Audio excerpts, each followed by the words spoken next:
నాకు పెళ్లి సంబంధం చూడండి. ఏంటమ్మా? నేను ఏదైనా ఆలోచించి చెప్తాను కదా.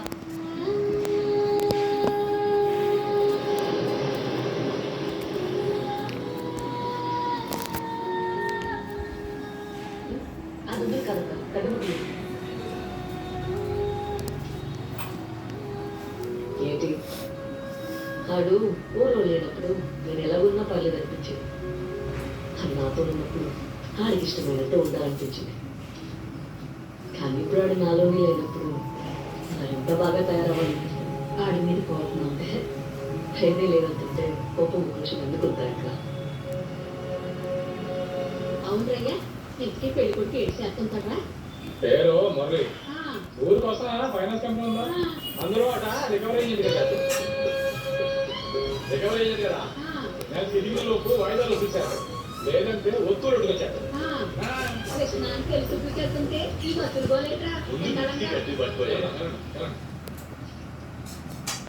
ఏంటి ఏ సోతలో తెలుగు మీరు చూపించండి. అంత నైట్ అయితే నాకు అవుతా. బయట 4 వాయిదాలు ఉన్నాయి, వెళ్ళాలి.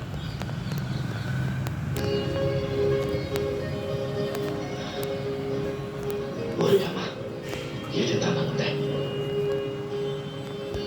నా ముఖానికి ఇలా కామయ్యా మాట కొట్లక పెళ్లి చూపులు కొప్పించుకున్నట్టుంది. ఇది అయినట్టు కూకోండి బాబు, కూకోండి. మీరు ఏటైనా మాట్లాడుకోవాలంతే అటు పక్కన మాట్లాడుకోండి, ఏంటి పర్లేదు.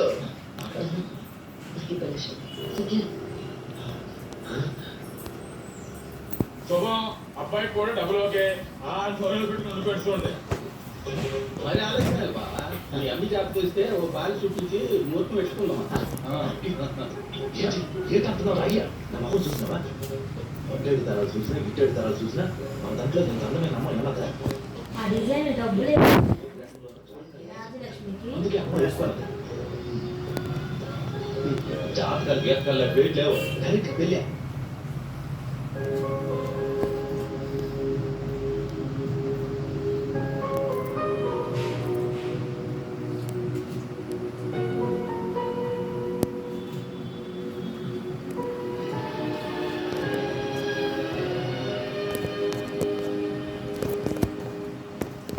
మీ శివుడు చాలా పవర్ఫుల్ అంటారండి.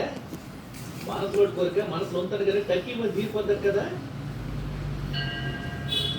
సరే, ఏం కలాలన్నారా? నీకు విషయం చెప్పాలండి. చెప్పండి, ఏంటంటే వాళ్ళ చెప్పండి. అతని పేరు రాజు. అదే కదా, ఏటో గ్రహాలన్నీ ఎలాగో పిలిచి అనుకుంటాను. నాకు ఇష్టం అని చెప్పి నన్ను ఎటో ఒక మొత్తం తీసుకెళ్ళిపోతాను. ఇప్పుడు రాత్రి ఒకే మొత్తం టప్పి పని కింద పడాను. కానీ పెళ్లి మాత్రం మీతోనేనండి. ఏం చెప్తుండ్రో కొంచెం అర్థమని చెప్పండి.